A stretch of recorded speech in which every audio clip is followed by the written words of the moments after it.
정봉주의 정치쇼. 안녕하세요. 1천만 분의 1의 사나이 마성의 중독성 대체 가능 정봉주의 정치쇼 정봉주입니다. 자, 지금 이 시간 여러분이 가장 많이 찾아본 실시간 검색어 체크해봅니다. 서지현 검사 성추행 당했다 폭로했죠.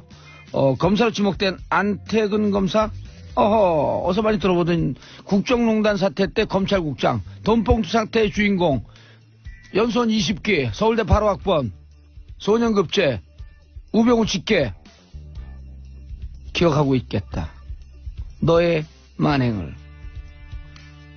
자, 사건 은닉 의혹을 받고 있는 최규일 검사 현재 의원이죠. 이름도 같이 검색에 올랐습니다. 자, 공공기관 채용 비리 946개 공공기관 4,788건 적발. 자, 이 중에 봉도사고는 오늘 실시간 검색어 안태근 검사 그리고 공공기관 채용 비리 비정상의 정상화 더피 머시 듣고 정봉주의 정치쇼 1부 순서 들어가겠습니다. 아, 요즘 기분이 좋아요. 오늘 화요일이죠. 네. 얼마나 남았을까? 한겨레 20일 하호영 기자입니다. 죄송합니다. 예. 한겨레 20일 하호영 기자. 소개도 안 했어요. 너. 예. 얼마나 남았을까? 뭐가 남았을까? 라인 오브 포터. 일단 봄바람이 살랑 불면 온다고 하죠. 예. 봄바람과 함께. 봄바람 불면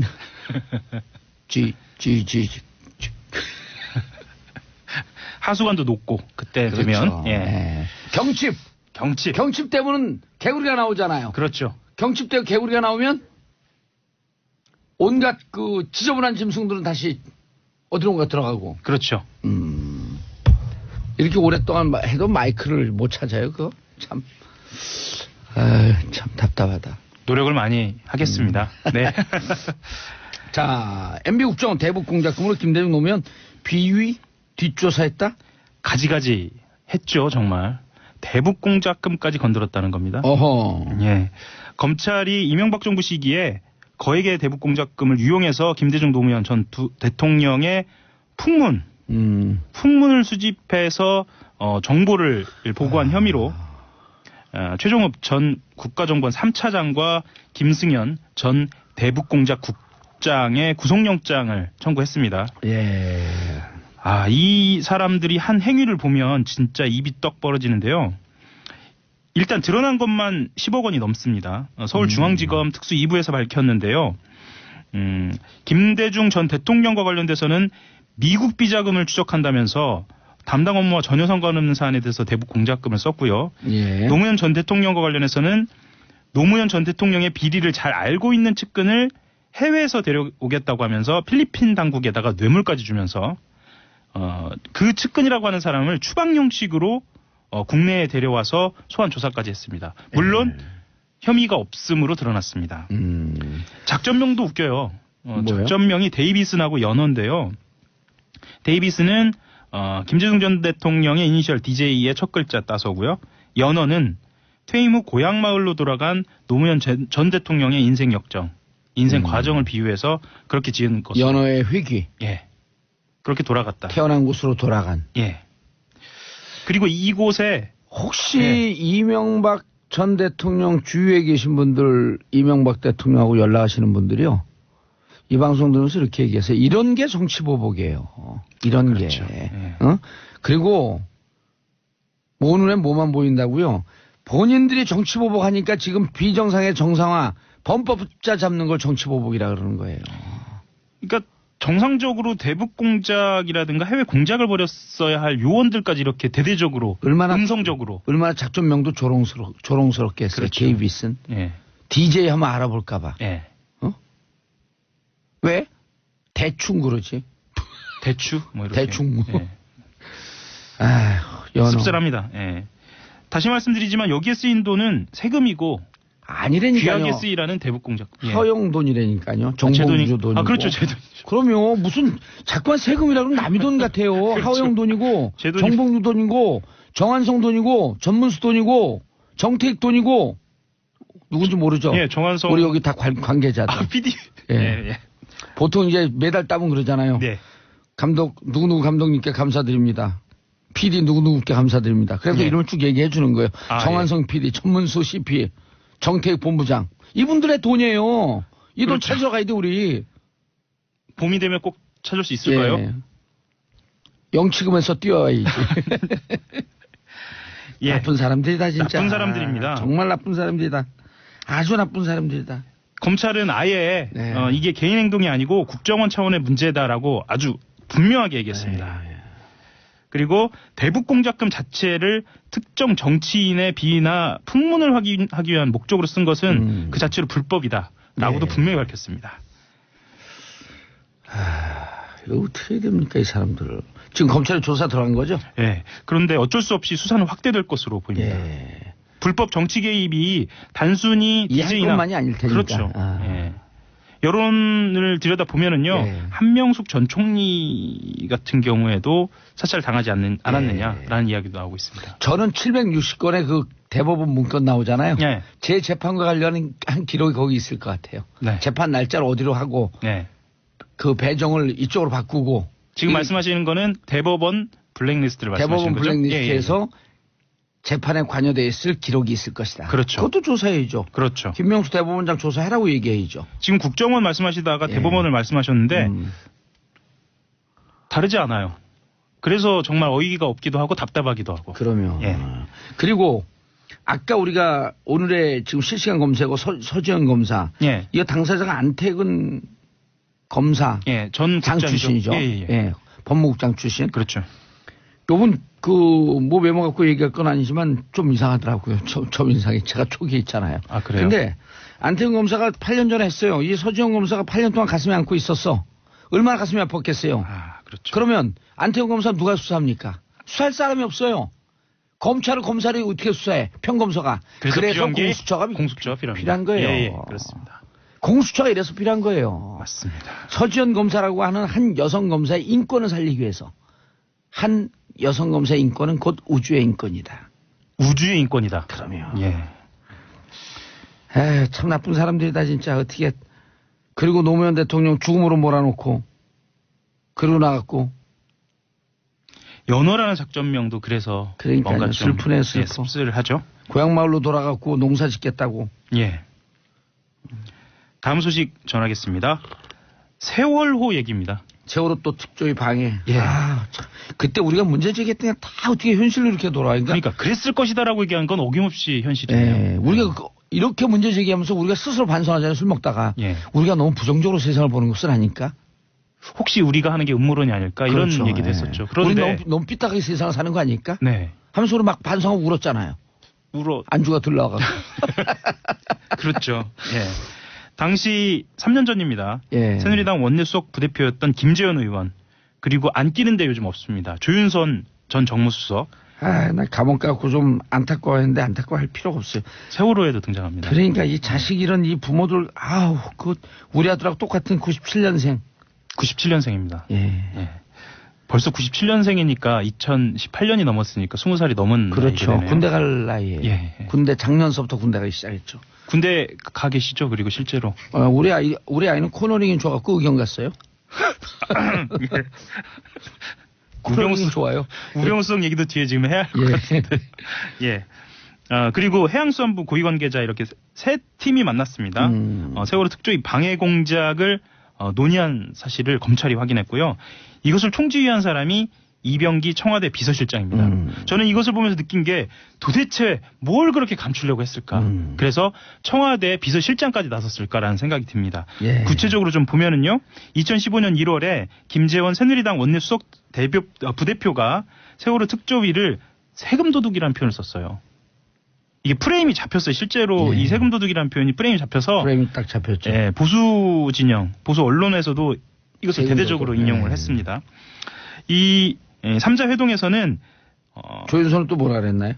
조윤선 별 얘기 안 했어요? 그렇죠. 일단 컨텐츠 나이데스. 그게 뭐죠? 컨텐츠 아리마센. 컨텐츠가 없다. 네. 올해도 컨텐츠가 없다. 그렇죠. 묵묵히 수행한다. 예. 묵묵히 열심히 이병기 수행한다. 국정원장은요. 뭘 이병기 했어요? 여기는. 총지휘. 총지휘를 한 거죠. 그리고 3자 회동에서는 제로베이스라는 단어가 언급됐는데요.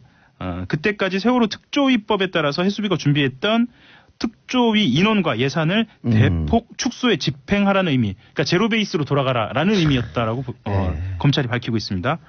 그리고 이 전 실장이 조전 수석과 함께 기재부, 중앙인사처, 법제처 등 정부 부처를 전체적으로 움직였어요. 그래서 또한 예산과 인원을 줄이도록 지시한 진술도 확보했습니다.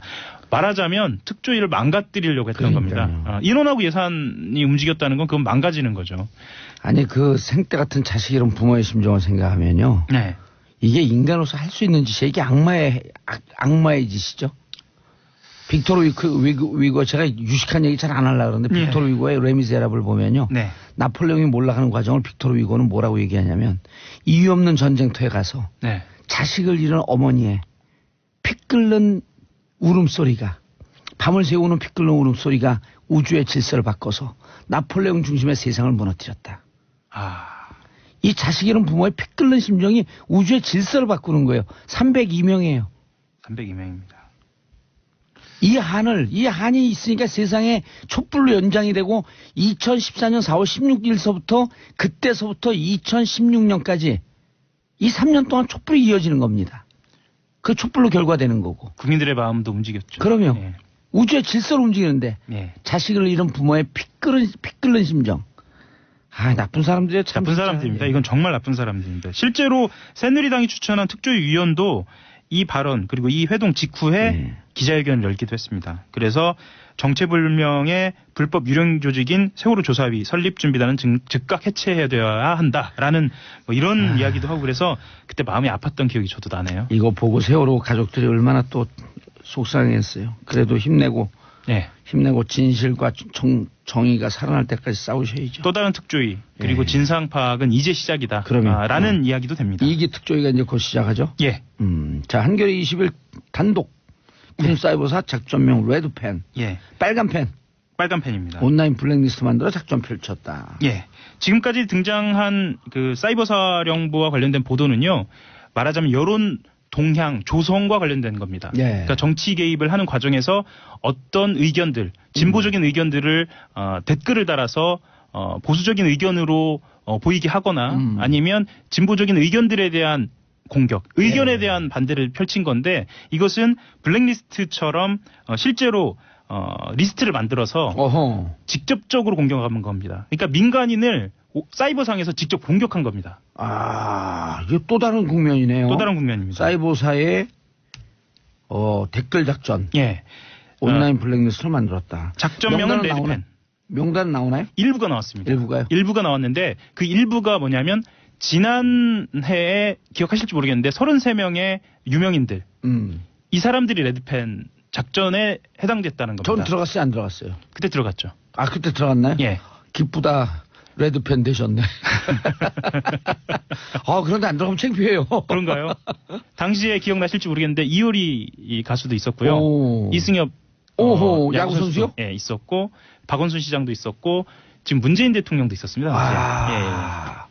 지금 민주당 서울시장 저를 빼놓고 전 그 입장 표명 안 했으니까 서울시장 후보들 중에서 들어가 있는 사람 누가 있어요? 그것까지는 확인이 안 됐습니다. 박원순밖에 없어요? 그럼 나머지 탈락. 그래도 지금 레드펜 블랙리스트에도 못 들어가면서 무슨 시장 선거를 나가냐고요. 이 레드펜 같은 경우에는 레드빵? 레드펜 같은 경우에는 사이버사 창설 당시부터 시작됐어요. 2010년서부터요. 그리고 2008년 쇠고기 촛불 집회 이후에 이 작업을 준비하기 시작했고 본격적으로 시작한 것도 2008년 이후부터 준비를 착수를 한 걸로 봅니다. 본격적으로 준비를 착수한 겁니다. 이거 좋은 생각이다. 민주당 서울시장 후보들 모아놓고 저거 하면 좋겠네. 국정농단 골든벨 퀴즈를 내갖고 그거 못 맞추는 사람 아웃이다. 예를 들었고 이재용과 박근혜 대통령이 몇 차 면담을 했냐. 3차 요즘 영차도 나왔잖아. 날짜 1차는 2014년 9월 15일 2차 2015년 7월 25일 3차 2016년 2월 15일 이런 거 못 외우는 사람들 다 아웃. 그걸 다 외우셨나요 지금? 그럼요. 그걸 어떻게 못 외워요. 그 다음에 영차는 2014년 9월 9일서부터 12일 사이. 그 다음에 그 국고 손실죄 네. 형량 5년 이하일 경우 5억 이상일 경우에 5년에서 무기징역까지 그런 거 다 물어보는 거야. 그래서 국정농단 골든벨 유익할 것 같습니다. 유익할 것 같죠. 예. 왜냐하면 네. 그 국정농단 있을 때 당신들의 시대적 정신은 어디에 꽂혀 있었냐 이걸 묻는 거거든. 그냥 장난치는 게 아니고. 그리고 실제로 하나의 역사이기도 하고요. 예. 역사에 대한 분명한 기억이기도 하니까 이건 기억하고 있어야 할 필요도 있네요. 그러면 예. 레드펜 작전 같은 경우에는 온라인 블랙리스트 규모 자체는 정확하게 알려져 있지 않은데 목표는 정해져 있습니다. 어떻게 정해져 있냐면 내부적으로는 종북 핵심 세력 3만 명이라고 했어요. 예. 그중에 1차 33명. 좋네요. 네. 그리고 근데 끝났어요. 끝났나요? 다음에 조금 더 내용 키워갖고 다시 오세요. 그러겠습니다. 자, 하영 기자 인사하시고요. 예, 한겨레 21 하호영이었습니다. 감사합니다. 예, 저는 정봉재 정치쇼 2부 언니 뉴스. 자, 여성 씨가 엄마 언니의 시선으로 뉴스를 고르고 분석해 드립니다. 최민희 의원님. 안녕하세요. 예, long time no see you. long time no see. 예, 시간이 길다 할 얘기가 많고.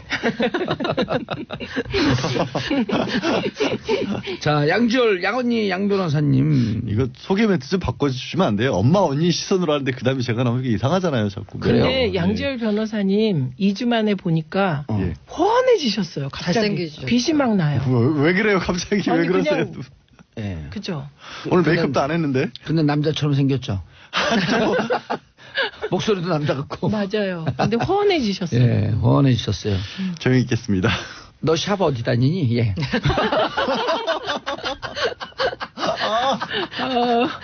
저도 궁금하네요. 저 오늘 청취자 모드로, 그냥 방청객 모드로 가만히 있을 거예요. 삐졌어요. 자, 고란사에 중앙일보 보기 기자가. 네, 요즘 목이 쉬니까 인사하세요, 일단. 네, 안녕하세요. 고란입니다. 예, 제가 요즘 성대모사가 돼요. 목이 쉬어갖고. 다스는 내 거예요, 내 거. 예, 다스는 내 거예요, 내 거. 다스 내 거라도 안 주대요.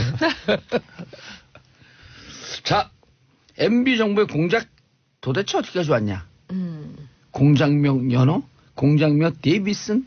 우리 일부에서 잠깐 소개했거든요. 예, 데이비드슨. 데이비드슨이야? 아니, 네. 영어는 데이비슨. 네. 데이비드슨이 어디 있어요?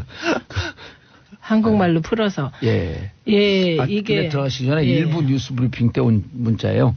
김석희님, 와, 오늘 봉도사님 말씀 한마디가 가슴에 시원하게 와닿아요. 김용옥님, 도울 선생님 아니시죠? 그래서 도울 선생 아니시죠? 광고 길어도 꾹 참고 언니 뉴스 기다렸어요. 네. 예. 봉도사님. 네. 이렇게 여러와 같은 애청자들의 사랑을 받고 계시군요. 예. 이게 공작명 연어. 예, 그리고 공작명, 저는 데이비드슨. 네, 한국말로 작전명이죠. 풀어서. 그러니까. 이게 작전명인데요. 공작명 연어는 노무현 대통령님에 대한 공작입니다. 예. 근데 왜 연어냐? 봉화로 돌아가셔서 예. 연어가 원래 이제 산란기에 이렇게 알을 낳으러 자기 예, 있던 태어난 곳으로 곳. 태어난 곳으로 돌아오는 것처럼 그 봉화로 돌아가셨잖아요. 그래서 연어로 공작명을 붙였고요. 아, 그래요? 저는 해외에 있는 그 증언들, 관계자들 다 소집해서 그런 돌아오라. 네, 근데 그게 아니고 노무현 대통령님이 그런 조롱 섞인 작전명이에요. 네, 그렇게도 볼 수 있죠. 그래서 연어. 그다음에 공작명 데이비드스는 DJ. 예. 그 DJ를 따서 D. 이렇게 한 겁니다. 그런데 이게 이제 문제가 되는 건요. 그동안의 국정원 특수활동비가 문제가 됐잖아요. 예. 이들이 연어와 데이비드슨 공작에 쓴 돈은 일반 특활비가 아닙니다. 대북 특수공작금. 예, 대북 공작금 10억여 원을 말하자면 DJ와 노무현 전 대통령의 비위를 캐기 위해서 부당 사용한 것입니다. 근데 이게 이제 더 웃긴 거는요. 필리핀에 이제 노무현 전 대통령 대북 비리 금액을 가지고 도망간 사람이 있다는 첩보를 입수했는데 국정원이. 참 가짜 뉴스도 잘 뉴스에. 예, 그 당시에도 있었던 거죠. 예. 가짜 뉴스가. 근데 그 가짜 뉴스에 속아서 진짜 필리핀으로 요원을 급파했대요. 그래서 필리핀 당국에 그 혐의자를 인도받아야 되잖아요. 근데 인도가 쉽질 않잖아요. 예. 국제관계에서. 그러니까 그 누군가에게 뇌물까지 받죠. 범죄인 인도가 원래 오래 걸리잖아요. 아니, 그럼 범죄인인지 특정할 수도 없잖아요. 네, 그렇죠. 그런데 예. 지명해서 그 비리를 가지고 떠난 그 사람을 지명해서 그 사람을 데려오기 위해서 필리핀 누군가에게 뇌물을 바쳤다고 합니다. 그래갖고 데려왔어요. 어허. 조사를 했는데 노무현 대통령과는 아무 관련이 없는 사람이었다고 합니다. 그러니까 실패한 공작. 얼마 썼대요, 거기다가? 10억 여원이니까. 10억. 우리가 지금 저는 10억 그래서 얼마 아니네 이렇게 된 거예요. 너무 조 단위로 막 왔다 갔다 하니까. 10억이면요. 10억이면 연봉 5천만 원짜리 그 직장인이요. 10억 만들려면 한 20몇 년 걸려고 쓸 거 다 만들지도 못해 결국 살면서. 네, 그리고 그 수치상으로만 가능한 돈이에요. 그렇죠. 저는 뭐 10억 그런 감이 없습니다. 저 10억이나 1조나 네. 10조나 저에게. 웬만하면 평생 만져보기 힘든 불가능하죠. 그런데 DJ에 대해서는 혹시 기억하세요? 한상률 전 국세청장이. 예, 네. 기억하죠. 예, 2008년에 독일까지 가서 예. 독일 국세청장에게 조세 피난처인 리텐슈타인 공국에 한국 기업 관련 계좌 정보를 내놔라. 그래서 국제적인 망신을 샀다는 그 얘기 기억하실 텐데요.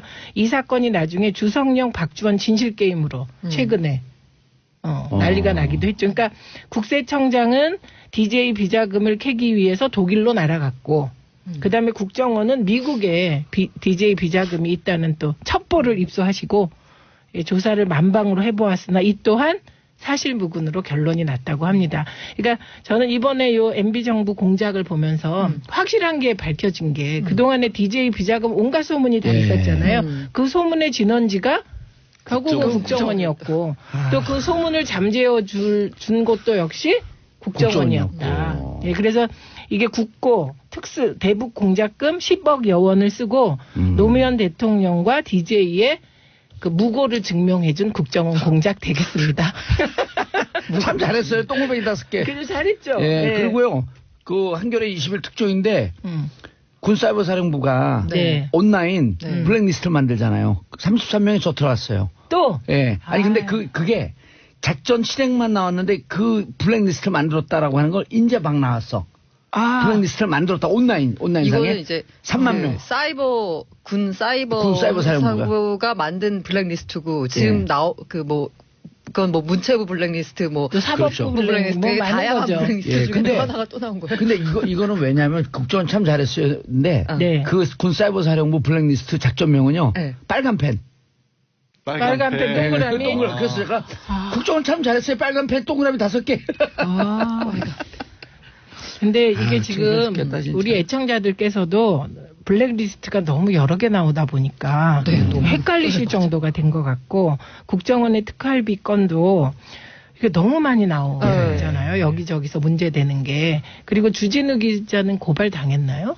여러 건 당했죠. 아니 근데 저는 한두 개 당하지 최근에 고발 당했는지 궁금한 게 예. 국정원 특활비가 예. MB 정부 때 MB와 영부인에게 매달 1억씩 갔다 이런 주장을 공개적으로 했어요. 그래서 총 60억이다 이렇게. 그래서 이 부분을 고발했나가 되게 궁금해요. 아, 근데 그게 이제 어제 요즘 나오기 시작하잖아요. 국정원 그 공작금, 네. 그다음 네. 특활비 네. 이거를 묶어서 지금 5억 5천 들어갔다라는데 그 이상의 어마어마한 액수를 검찰이 지금 파악을 한 거예요.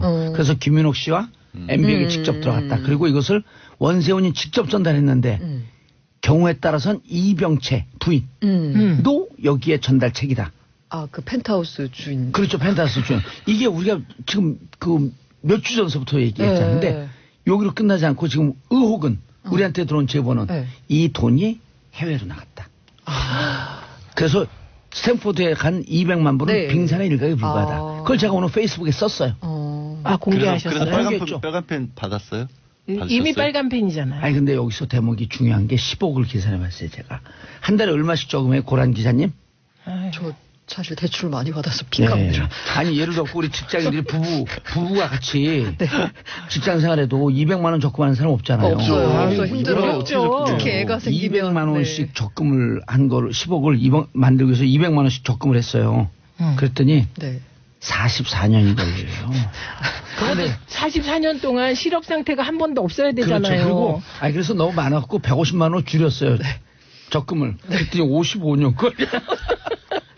우리 축구 난 다음에도 계속 보이네.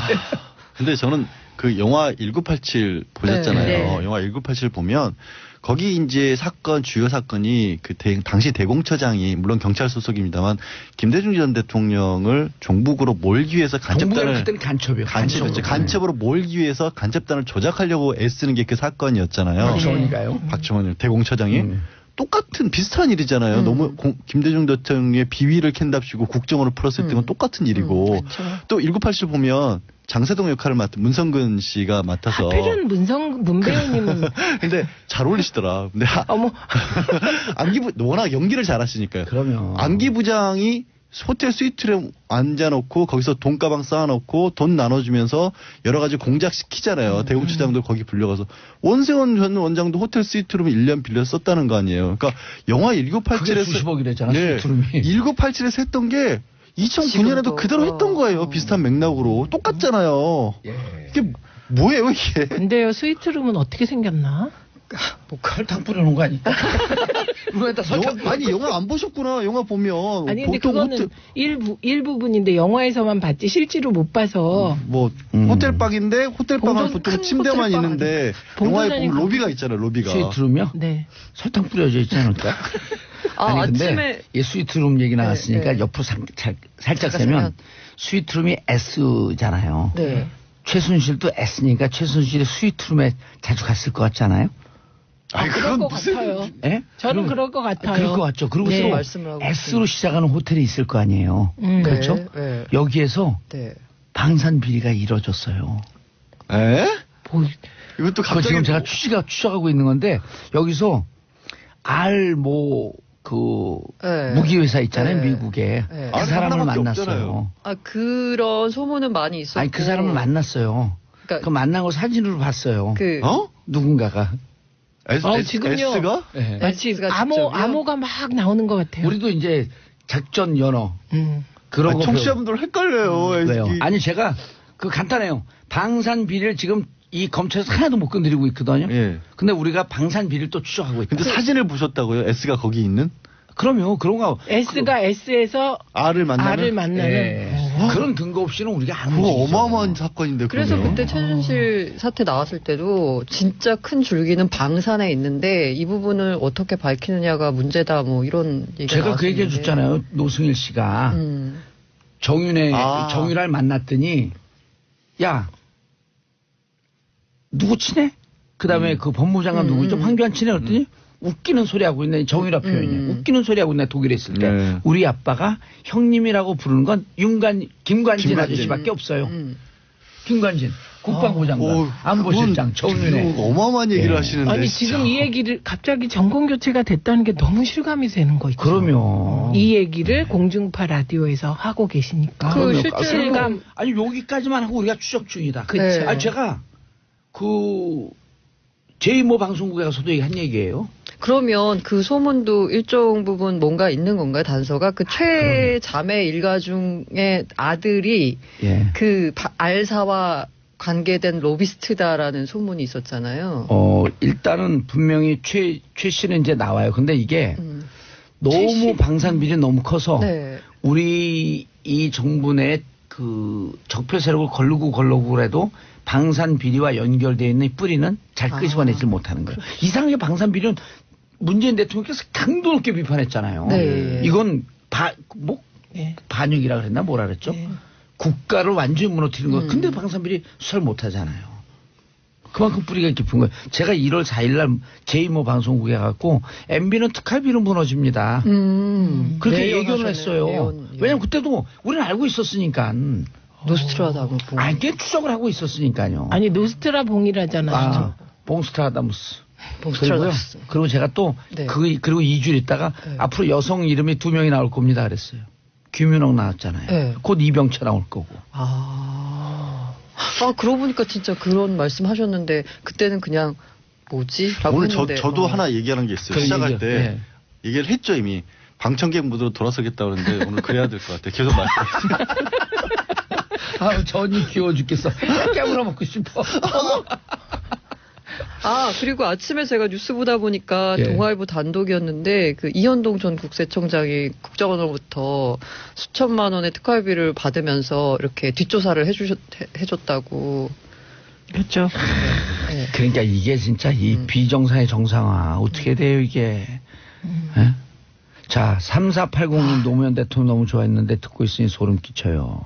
노무현 대통령님이 이렇게 뒷조사 하셨다는 게 아니고요. 노무현 대통령 뒷조사 이렇게 당했다는 얘기입니다. 그러니까 그래서 소름 끼치는 네, 거죠. 소름 끼치는 건데 근데 어쨌든 국정원이 노무현 전 대통령의 비리가 없다는 것을 확인해 준 게 연호 공작이다. 이렇게 정리하시면 근데 좋겠습니다. 아직도 가짜 뉴스는 돌고 있다라는 네. 것도 그럼요. 거기에 왜냐하면 그런 소문 저기 그걸 확인하기 위해서 국정원이 출동했다까지만 만들어서 가짜 뉴스를 퍼뜨리는 거예요. 그때 국정원이 우리가 이렇게 뒷조사했는데 노무현 대통령 아무 비리 없더라. 김대중 대통령 비리 없더라. 이걸 밝혔으면 국정원이 제 역할을 한 건데.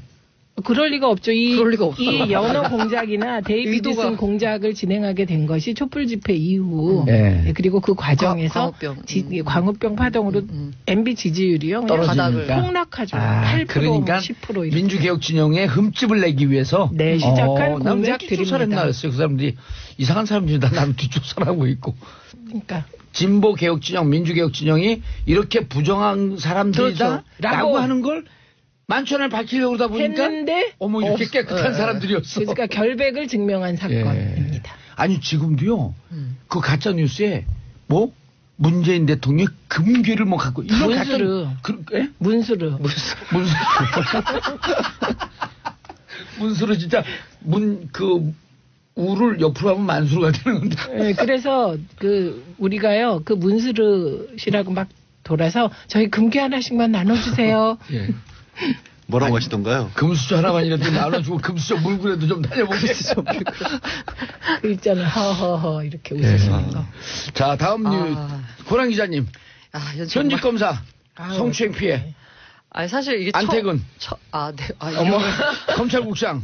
예. 사실 이 검사 서지현 검사 이제 어제 아침에 보도가 나올 땐 서아무개 검사 그다음에 안모 검사 이런 식으로 나왔는데 지금 이름이 다 그냥 나왔죠. 네. 서지현 검사 이분께서 어제 아침에 그 검찰 내부통신망 E+라는 데 글을 올리셨어요.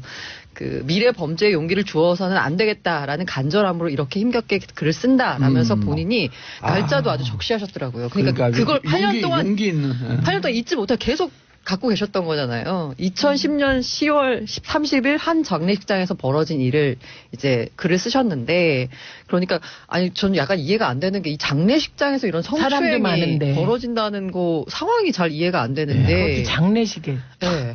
장례식 그렇죠. 그래서 이제 그 안모 검사 이름이 아예 다 나왔으니까 말할게요. 안태근 검사라는 분이 와서 강제 추행을 한 거죠. 뭐 허리를 감싸 안고 계속 엉덩이를 만지고 장례식장에 사람들이 이렇게 많은 데서 정말. 라는 글을 올렸고 그 글을 굉장히 많이 파장이 됐고 어제는 저는 정말 그 용기가 대단하신 게 어제 JTBC 방송에 직접 나오셨어요. 본인이. 아하. 나와서 본인이 직접 그 상황을 상황과 질문하고. 그다음에 본인이 받았던 피해와 본인이 왜 이런 그 8년이 지난 시점에서 왜 이런 말을 하게 됐는지에 대해서 다 직접 얘기를 했어요. 그래서 오늘 아침에 보니까 안태근 실검 1위에 오르셨더라고요. 뭐 서지현 2위쯤 되시고 그다음에 같이 있었던 이거 사건을 덮고 이 서지현 검사에 대해서 인사상 불이익을 줬던 당시 법무부 검찰국장 이 최교일 이분의 이름까지 이제 다 오르내리면서 사건이 이제 수면 위로 올라왔고 이에 대해서 문무일 총장이 아침에 보니까 사안이 굉장히 엄중함을 알고 있다.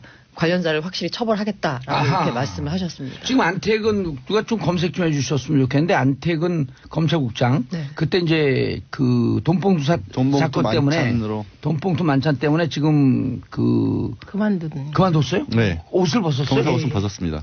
예, 본인이 오. 이렇게 성령으로 이렇게 안수한다 네, 그러면 네. 뭐 그런 거를 받으면서 검사 옷도 벗고 네. 그거를 이제 하나님으로부터 용서도 받으셨어요. 그래서 그게 그 미량을 생각나게 하네. 서지현 검사가 되게 화났던 부분 중에 하나가 마지막에서 이런 이제 인터뷰에서 이런 말씀하셨어요.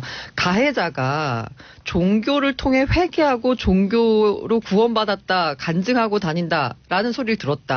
아하. 아니 피해자에게 직접 사과해야지. 도대체 누가 용서를 해주고 누가 구원을 받는 건지 모르겠다. 그건 이제 술 드셔서 기억이 안 나서 피해자를 기억을 못 하시는 거죠. 그러니까 요 대목이 미량이라는 영화 보면 그러면 예, 거기서 목사님이 예, 감옥에 들어가서 아들을 죽인 그 범인이 하느님으로부터 내가 용서받았다. 그 얘기를 듣는 순간 전도연이 나오다 기절하잖아요. 그 장면이 떠오르더라고요. 잘못된 회계론이죠. 네. 예. 그런데 정말 이게 우리 서지현 검사. 서지현 검사 용기에 박수를 보내는 게 그런 말이 있잖아요. 과거의 범죄를 어설프게 처벌하면 미래에 더 큰 범죄에 용기를 주는 그렇죠. 것이다. 그 얘기를 딱 했네요, 거기서. 네. 처음 시작을 그렇게 하셨고요. 네. 이제 이분이 얼마나 이제 고민을 많이 했겠어요. 8년 동안. 8년 동안 고민해서 내부 통신망에 올렸고 이 내부 통신망에 올린 것만으로는 그 주변에서 그렇게 얘기했었대요. 주위에서 피해자가 직접 나가서 얘기를 해야지만 진실성에 무게를 줄 수 있다라고 해서 자기가 본인이 직접 나왔다라고 했는데 글을 쓴다는 것도 물론 엄청난 용기지만 직접 나온다는 건 정말 정말 그렇죠. 어마어마한 용기거든요. 근데 너무 가혹한 용기를 우리는 요구한 거고 어찌 보면 내부 통신망에 쓰면 저거는 거짓을 얘기할 수 없는 거 아니에요. 네. 그렇죠. 그 정도만 해도 우리는 그 용기에 박수를 고란 기자님 울라 그랬어. 난 너무 나는 다시 우세요. 울고 싶은데 울어야 돼요. 엉엉 우세요. 엉엉. 네네. 네. 아이고, 왜냐하면 같은 여성 입장에서 얼마나 동병상련의 그 감이 있겠어요. 기자들도 여기자들도 이런 성추행을 많이 당해요. 네. 그래서 문제가 되는데 네. 늘 유야무야 되어 왔죠. 네. 근데 이게 딸 같아서 그렇대잖아요. 이런 일이 벌어진 것도 캐디. 의장 캐디. 벌어진 웃으면 안 것도 되는데. 벌어진 거지만 죄송한데. 당시 상황에서도요.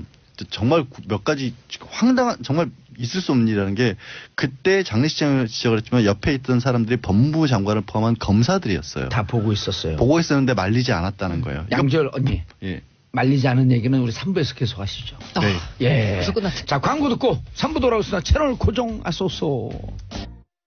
정봉재 정치쇼 언니 뉴스 최민희 의원님, 양절 변호사님, 고란 중앙일보 기자님과 함께하고 계십니다. 자, 청취자 여러분들, 시청자 여러분들 함께해 주시기 바라겠습니다. 샵1035 짧은 문자 50원, 긴 문자 100원. 박상민님, 정말 썩어 빠진 검찰. 권력으로 얼마나 여검사들을 휘둘렀을까요? 정말 개혁이 필요합니다. 자, 안택은 그때 당시에 만약 문제가 됐더라도요, 검찰한테 조사하라고 그러면 조사 못 하잖아요. 그래서 공수처가 필요하다. 그러니까 그게 문제라는 거예요. 네. 아까 제가 드리던 말씀이 저는 굉장히 정말 분노했던 것 중에 하나가 그 자리에 법무부 장관을 포함한 다른 검사들이 있었다는 거 아니겠어요? 범죄 행위를 목격하고 누군가는 봤을 거예요. 누군가는. 그리고 그러면 사실상요. 단순 목격자가 아니라 이 사람들은 방조범이라고 봐야 되는 거예요. 강제 추행에 있어서. 물론 서지현 검사님 말씀만 가지고 정확하게 어떤 혐의를 특정 지을 수 있을지는 모르겠지만 만약에 있어요. 특정 지을 수. 저 정도이면 특정 지을 수 있어요. 강제추행죄로 특정을 짓는다고 치면 이건 10년 이하 징역형이 가능한 중대 범죄거든요. 공소시효도 아직 남았어요. 어머머. 그러니까 이걸 어떤 걸로 하느냐에 따라서 좀 달라질 수 있지만 최악의 경우 그렇게까지도 볼 수 있는데 그런 사건을 눈앞에서 벌어지고 있는데 묵과했다? 더구나 2010년이면 어린 여검사예요, 사실은. 그러면 정말로 그 자리가 만약에 진짜 혹시라도 술에 취해서 진짜 그런 것 같아서 민망한 자리다라고 하면 기자 헛기침을 한다든가 아니면 서검사 잠깐 얘기 좀 하지 누가 데려가 나갈 수도 있었어요. 근데 어제 서검사님 얘기를 하시는 거 보면 상당 시간 지속되는데 그걸 아무도 안 말렸어요. 그럼 뭡니까 이게? 그러고 나서 더 이후에 더 화가 나는 건 뭔가 이문정 검사님도 그랬었고 문제를 좀 삼았어요. 그랬더니 서 검사님 주장으로는 그 이후에 인사 불이익이 계속해서 이어졌다는 거예요. 그러니까 이제 그렇게 해서 그 표현에 따르면 전부 환각 상태에 있는 것 같았다. 이렇게 사람이 많은데 이런 일이 벌어지고 있고 아무도 안 보는 척. 안 보는 척. 그러니까 못 본 척 한 거죠. 라고 해서 했는데 나중에 해서 이걸 어떻게 해야 되지라고 이제 그래서 그 이문정 그 검사님께서 이제 연락을 해서 아니 이런 일이 벌어졌다는데 누구냐 누구 하니까 이분은 걱정이 된 거죠. 이게 어린 상황이고 내가 이렇게 하면 2차, 3차 피해를 당할 수도 있으니까 또 뭔가 또 불이익도 걱정이 됐고 라고 해서 자기 상사들하고 상의를 했더니 야 내가 사과를 받아줄게. 여기서 그냥 우리 덮자. 그랬는데 연락이 없었다. 연락이 없었다. 그러니까 소속 상관들 같은 지청 안에 있는 상관들은 야 미안하다라고 얘기했지만 정작 당사자는 사과가 없었고요. 예. 그리고 나서 2015년에 그 사무감사라고 있다고 하는데 그러니까 이게 얼마나 일처리를 잘했냐를 감사를 하는데 이분께서 그 일이 있기 전까지는 법무부 장관상도 받았고 두 번 받았답니다. 이후에도 이렇게 2번이나 받은 전력이 있는 그런 일을 못하는 사람이 아닌데 지적을 받고 그리고 통영지청으로 발령이 난 거죠. 근데 인사불이익을 당한 거죠. 네, 그렇죠. 안태근 전 검찰국장에 대해서 잠깐 설명을 하면요. 우병우 대학교 1년 후배예요. 연수원 1년 후배. 대학교 3학년 때 사법고 실패한 연수원 20기. 소년급제. 그리고요. 국정농단 사건의 주범이에요. 네. 주범 중에 하나. 우병우 직계 라인. 제일 잘 나가는. 봉도사 정치 AI 같아요. 그리고요. 보세요. 이 성추행할 때 이게 자꾸만 50이 넘으면 뭐 아주 뭐 나이 들고 지긋한 이런 분이 성추행한 것처럼 보이는데 이 성추행할 그때 당시에 나이 44살. 새파란 예. 어린 XX가. 예, 그것도 그런데요. 저는 어제 인터뷰에서 좀 끔찍했던 게 그 검찰청 내에서 성폭행도 있었는데 그 성폭행 당한 여검사를 잘 나가는 검사 발목 잡는 꽃뱀이라고 비난했다는 거 듣고 이것도 진짜 너무 깜짝 놀랐어요. 이렇게 있었고요. 그렇죠. 서검사가 쓴 글을 보면 성추행 사실을 문제 삼으면 잘 나가는 검사 발목 잡는 꽃뱀이라는 비난이 쏟아진다. 그러니까 법조계에서 2010년대에 또 굉장히 큰 스캔들이 있었던 여검사 연루 사건이 하나 더 있었거든요. 저희들끼리는 다 아는 얘기인데. 다 밝히세요 지금 여기서. 아니 이것도 거의 비슷한 맥락의 강제추행에 해당할 수 있는 그런 거였어요. 그러니까 그 공개적으로 남자 검사들이 있고 여자 검사가 있는 데에서 변호사들도 있었고 여검사 한 사람이 도저히 여자로서는 겪을 수 없는 일을 겪었는데 그것도 그 위야무야 넘어간 사건도 있었거든요. 아니 도대체 여검사들 엄마 입장에서 제가 생각을 해보면 정말 어렸을 때부터 공부 잘하고. 예, 공부 잘하고 엄친 딸이었을 거 아니에요. 그렇게 해서 어려운 시험 붙어서 검사가 됐는데 그런 일을 겪으면 정말 정말 더 분통 터질 것 같아요. 그러니까 이에 대해서 일단 그 당사자들은 안태근 검사는 기억이 나지 않는다. 그러니까 네. 검사가 최규일 당시 예. 법무부 검찰국장 지금 의원이시죠? 이건 이게 덮고 말고 할 게 없다. 왜냐하면 여검사 성추행 사건이 있었는지조차도 자기는 몰랐다. 아니 그러니까요. 부처님이 그러셨어요. 모르고 지은 범죄는 더 큰 잘못이라고. 아니 법률 용어도 있어요. 무지는 면책 사유가 아니다. 그렇죠. 아니 그리고 여검사가 이렇게 당할 때 보통 작업장에서 공장에서 정말 힘없는 여성 근로자들은 얼마나 당할까. 맞아요. 그리고 이 아까 그 꽃뱀 프레임이요. 이거는 모든 검찰 조직뿐만이 아니라 모든 조직에서 약간 벌어지는 것 같은데 이 미투 캠페인 한국에서 그 촉발됐던 맞아요. 그 한샘 사건 그 사건도 처음에 그걸 문제 제기했을 때 회사에서 회사 이미지도 있으니까 그냥 좀 덮자라고 했더니 그리고 또 이 친구가 신입사원이니까 그래 그럼 알았어라고 했는데 휴직을 갔다 와서 보니까 소문이 어떻게 났냐면 꽃뱀이 건드렸다. 라는 식으로 하니까 이 친구가 열이 받아가지고 이렇게 사건이 터진 거라고 하거든요. 그런데 이게 성추행을 당하고 있었잖아요. 네. 성추행을 가했던 안태근, 그 다음에 여상규 이 사람들이 이 서지현 검사의 명줄을 쥐고 있는 인사권자들이에요. 네, 여기 여상규는 아니고 근데 여상규는 최규. 잠깐만요. 이게 계속 나오니까 뭐 하도 문제들이 많으니 이게 뭐. 여상규 의원은 고문. 다음 얘기해야 되는 1613님, 저는 서지현 검사 인터뷰 보면서 울었습니다.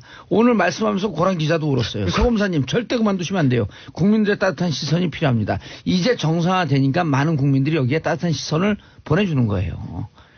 보도도 안 됐을 거예요. 만약 이게 이명박 박근혜 정권 시절이면 보도도 안 됐어요. 네. 보도되면 그 기자 불이익 당하죠. 한번 보도해보세요. 불이익 줄 테니까. 이랬을 거예요. 조은채님, 일반인이면 이렇게 이슈가 안 됐을 텐데 현직 검사라 이슈가 되는 듯 용기 한 표 드립니다. 이 서지현 검사의 용기 있는 뭐랄까요? 공개. 이게 이제 많은 여성들의 또 용기를 주는 거죠. 그래서 우리 사회가 좀 정상화될 수 있는. 그 부분을 저는 이걸 그냥 넘겨서는 안 되는 게요. 서검사도 이 전 세계적인 운동이 됐던 미투 운동에서 용기를 얻었다는 얘기를 하셨거든요. 근데 미투 운동과 우리나라의 큰 차이가 있어요. 왜 우리나라는 그럼 그 전에는 이슈화가 안 됐을까? 외국에서는 그것이 들고 나와졌을 때 형사처벌도 됐었고 손해배상도 가능하고 피해 여성들에 대한 사회적 조치가 바로 가해졌었거든요. 제도적인 장치가 있어요. 우리는 과연 저는 그거를 분수점이 되는 게 서검사 사건을 검찰이 어떻게 처리하느냐에 따라서 앞으로 억울한 여성들이 나오느냐 안 나오느냐. 만약에 서검사 사건이 위야무에 덮이잖아요. 앞으로 더 억울한 일을 당해도 이제 여성분들 못 들고 나옵니다. 그리고 이 기회에 이렇게 검찰 처벌할 수 있고 조사할 수 있는 공수처 이것 때문에도 공수처에게 더 많이 해야 돼요. 그러니까요. 예. 자, 다음 이슈 여성교 의원 국회의원 좀 박탈해 주세요. 양 변호사님. 그러니까 지금까지는 이제 검찰이 지금 계속 이슈가 아니, 이분 됐잖아요. 민주당 분이에요? 아니요, 검찰이 지금까지. 아니 여상규 의원 여상규 의원이요. 자유한국당 말씀드릴게요. 그럼 야당이면 야상교회지 또 여상교. 그 말씀을 하고 싶어서. 저 얘기 안 할래요. 하세요. 하세요. 괜찮아요. 토닥토닥. 예. 용기를 줍시다. 토닥토닥. 지금까지 이제 검사 얘기였는데요. 이 검사들, 이 게시판, 검색어 1위를 하기 전에는 판사인 판사 출신 여상규 의원이 검색어 1위를 차지하고 있었거든요. 이제 법원이 검찰에 밀렸네요. 네. 예. 근데 하여튼 어떻게 된 거냐면 여상규 의원이 지금은 국회의원이고 삼선 의원입니다. 근데 판사로 재직하던 시절에 1심 사건에서 무기징역을 내렸던 사건이 있어요. 근데 그 무기징역 사건이 지금 한참 이슈가 되고 있는 아까도 얘기했죠. 1987과 같이 조작된 간첩 사건이었던 겁니다. 그래서 1심에서 무기징역을 언도를 했는데 나중에 재심으로 무죄로 풀렸어요. 물론 18년을 살았잖아요. 감옥을. 18년 이분 23년 살지 않은 그 정도를 사셨어요. 사실 지금은 그때 당시 당했던 고문 때문에 정신적으로도 약간 문제가 있고 기억 상실증도 있을 정도인데 그 아들이 그때 당시 끔찍했던 일 같은 것들을 다 뭐에 증언을 했냐면 이 SBS 그것이 알고 싶다 프로그램에 나와서 우리 아버님이 이런 고충을 겪었습니다. 어떻게 당했는지는 제가 말로 옮길 수가 없어요. 너무 끔찍한 일이라서. 근데 그거를 이제 취재진이 여상규 의원에게 전화를 겁니다. 1심에서 무기징역 했는데 이분이 재심으로까지 나왔다. 이것에 대해서 어떻게 생각하십니까? 마음이 아프지 않으십니까? 그랬더니 뭐라고 하냐. 웃기고 있네 이 양반이. 내가 그때 재판이 일주일에 10몇 개씩 처리를 했는데 그걸 어떻게 기억을 하냐는 투로 받아들인 겁니다. 근데요. 일본에 갑자기 소개시켜준 일화가 생각나는데 일본 사법부에 굉장히 그 어떤 신화라기보다 그 사법부의 전통을 지켜주는 유명한 얘기가 있는데 일본의 법조 초기에 판사 한 분이 자기가 1심 재판 때 재판을 잘못해서 한 사람을 억울한 사람을 처벌한 걸 알고 거기서 법복을 벗고 머리를 깎고 절로 들어가요. 그러면서 평생을 참여하면서 법관들의 문제점에 관한 글을 계속 일본 사법부에 써서 보내셨던 일화가 있거든요.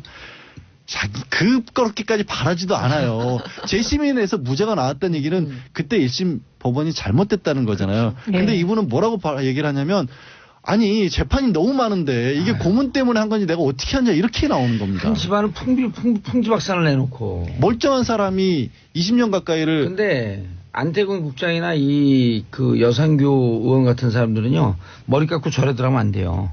불교 적폐 원인이 돼요. 근데 저는 이 여상규 의원의 그 반응을 보고 진짜 서글펐어요. 왜냐하면 정봉주 의원님도 당해보셨겠지만 이 고문이나 구타당하는 거 있잖아요. 그 경찰서나 네. 뭐 어디 끌려가서 그게 평생을 가는 고통이에요. 예, 그리고 그때 깜짝 놀라잖아요, 자다가. 예, 그리고 저는 이렇게 처음에 시위 주동하고 들어갔을 때 경찰서에 끌려가서 하얀 방에 방치됐어요. 그게 얼마인지 저는 모르죠. 그때 공포가 제일 컸어요. 차라리 들어와서 때리면 좋아. 그런데 하얀 방에 방치된 고통이 지금도 있거든요. 그런데 이렇게 당한 사람들은 평생을 지고 가는 상처인데 야, 당시에 검사는 뭐 반응이 여러 개 나왔고 이근한의 경우는 뭐 지금 저기 전도하고 다니시잖아요. 회개하고. 예. 그리고 회개한 척하고. 예, 판사가 이랬다는 게 그래도 그때 어쨌든 판사는 좀 피고의 입장을 들어주지 않을까. 그래서 많은 공안 사건의 관계자들 특히 납부거부들 같은 경우 엄청나게 고문당하거든요. 판사 앞에서 막 울부짖어서 판결을 바꾼 사람도 있어요. 그렇죠. 그리고 그걸 들어준 판사들도 있었어요. 최후의 보루라 하잖아요, 양심에. 최후의 보루란 얘기를 어제 우병호 전 민정수석이겠죠. 검찰이 지금 정치 보복을 하고 있는데 법원이 나서서 이 사법부가 살아있다는 걸 보여달라고.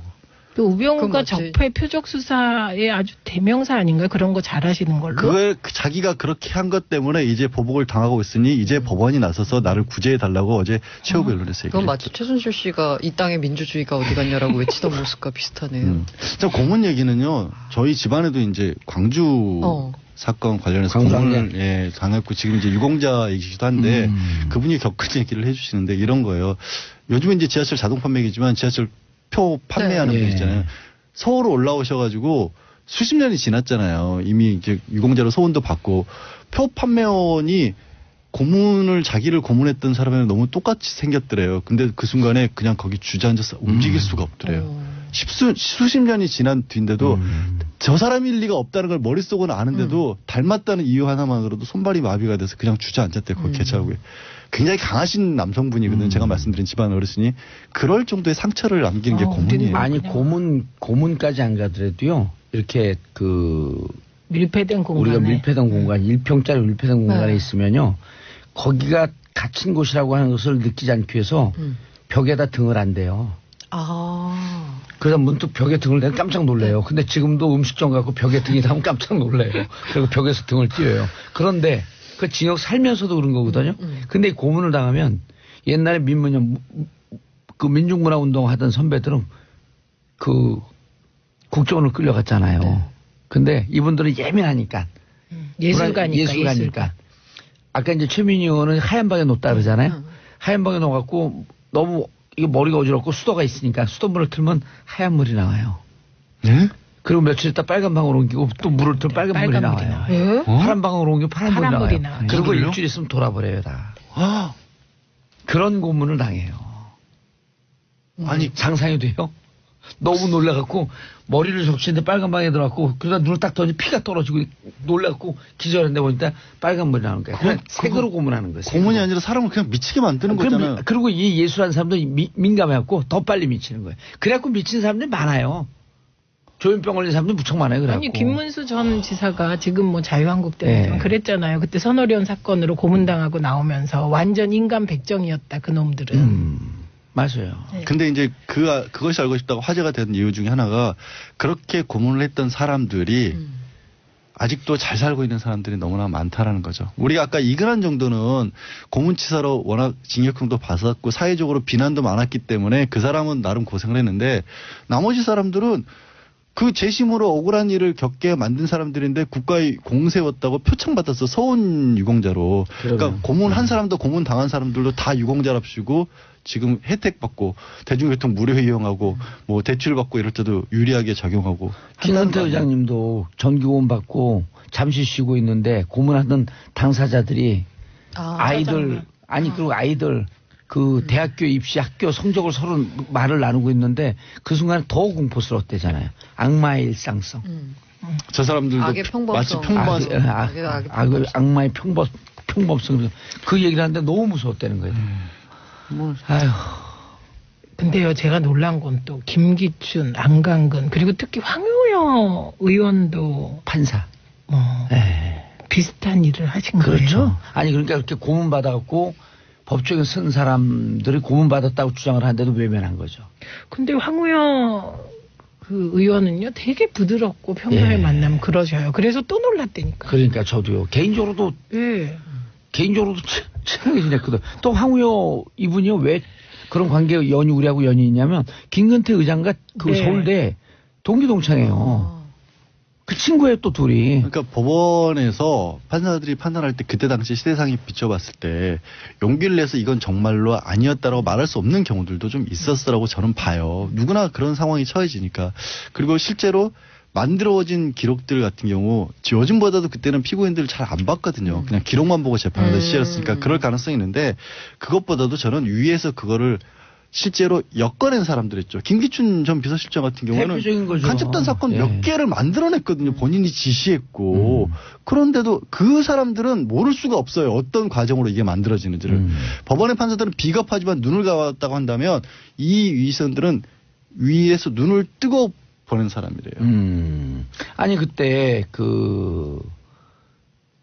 최승호 PD가 만들었던 공범자들 말고 그 전에 자백 영화를 보면 거기에 나온 기록만 해도 75년서부터 79년까지 그 국정원 대공 무슨 국장을 했었잖아요. 김기춘 씨가.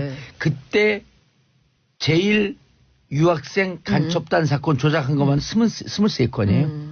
그게 지금 재심에 올라가고 15건이 무죄. 그것이 알고 싶다 해서 황우여 전 의원이 제작진에게 보낸 문자. 이연치를 모른다. 뭐 예의를 좀 지켜줘라.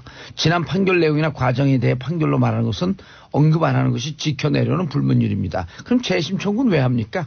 저는 법원이나 검찰이 이런 부분들을 제일 빨리 바꿔야 될 것 같아요. 왜냐하면 무슨 핑계를 대냐면 법적 안정성을 위해서 지난 일들에 대해서 법원을 자꾸 흔들어대기면 사법 체계를 국민들이 신뢰할 수가 없다라는 거예요. 아니요, 반성하는 모습을 보여주고 자기들도 잘못했으면 무릎 꿇고 빌어야지 그 다음부터 신뢰를 하죠. 그걸 그냥 덮어버리고 무시하는 것 자체가 사법 체계를 더 신뢰할 수 없게 만드는 요인이 그런데 아닌가요? 그 생각을 안 하는 거예요. 법적 안정성이라는 이름으로 왜 판결을 자꾸 뒤집고 하면 이게 법원의 권위가 사라진다.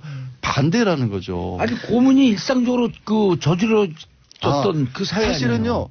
우리가 형법 내지는 재판, 형사소송법 가장 큰 이유가 뭐 때문에 만들어지냐면 고문 때문에 만들어진 겁니다. 검사도요. 왜 검사 따로 놓고 판사 따로 놓냐면 고문하지 말라고 뚜기를 따로 놓은 거고요.